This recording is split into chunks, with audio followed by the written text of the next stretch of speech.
हमें एक नए शहर की प्लानिंग का काम दिया गया है। आवश्यकताओं की लिस्ट में क्या शामिल होगा?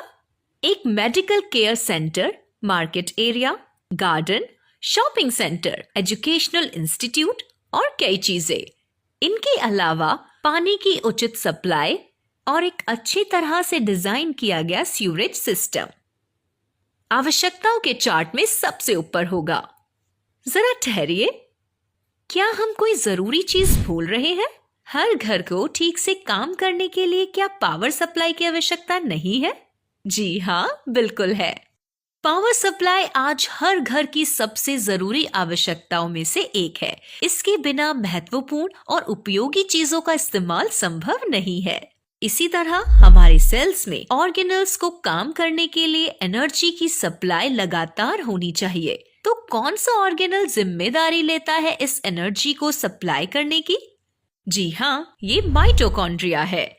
इस डबल मेम्ब्रेन ऑर्गेनल को सेल का पावर हाउस कहते हैं, क्योंकि ये उन मॉलिक्यूल्स का निर्माण करता है जो सेल के काम आने वाली एनर्जी के रूप में होते हैं। पहली बात, काम आने वाली एनर्जी के रूप में, इसका क्या मतलब है?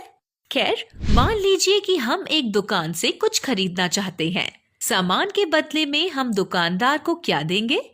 क्या हम उसे सिर्फ कागज के टुकड़े दे सकते हैं? बिल्कुल नहीं, हम सही करेंसी नोट्स देते हैं, ना कि सिर्फ कागज के टुकड़े। हालांकि दोनों कागज से बने हैं, लेकिन करेंसी नोट्स वैल्यू के स्टैंडर्ड रूप हैं। तो हम कह सकते हैं कि ये करेंसी नोट्स यूजेबल फॉर्म्स हैं।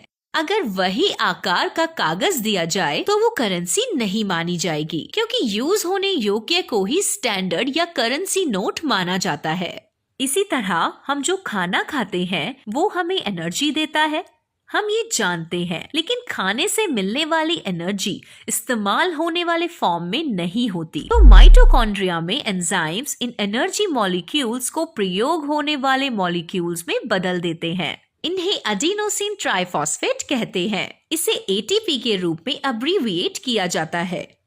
तो क्या ये एटीपी मॉलिक्यूल्स उपयोगी रूप है? जी हाँ, एटीपी मॉलिक्यूल्स के टूटने पर सेल्स एनर्जी प्राप्त कर सकते हैं।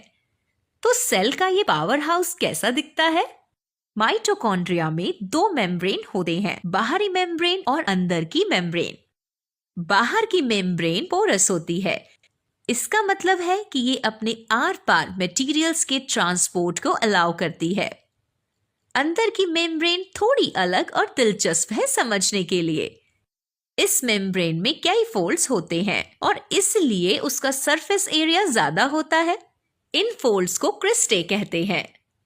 लेकिन एक बड़े सरफेस एरिया का उपयोग क्या है?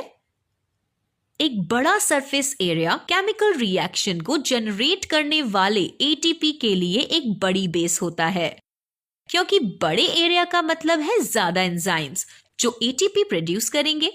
इस मेम्ब्रेन के अंदर के भाग में एक मैट्रिक्स होती है, जिसमें एटीपी के प्रोडक्शन के लिए सभी आवश्यक एंजाइम्स होते हैं।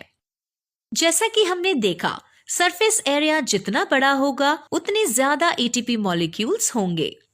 इसके अलावा न्यूक्लियस की तरह ही ऑर्गेनल का अपना डीएनए और राइबोसोम्स होते हैं। इसलिए माइटोकॉन्ड्रिया अपने खुद के प्रोटीन बना सकता है और अपने आप रेप्लिकेट भी कर सकता है। इसका मतलब है कि ये अपनी कॉपी खुद बनाता है, बिना दूसरे ऑर्गेनल्स पर डिपेंड हुए।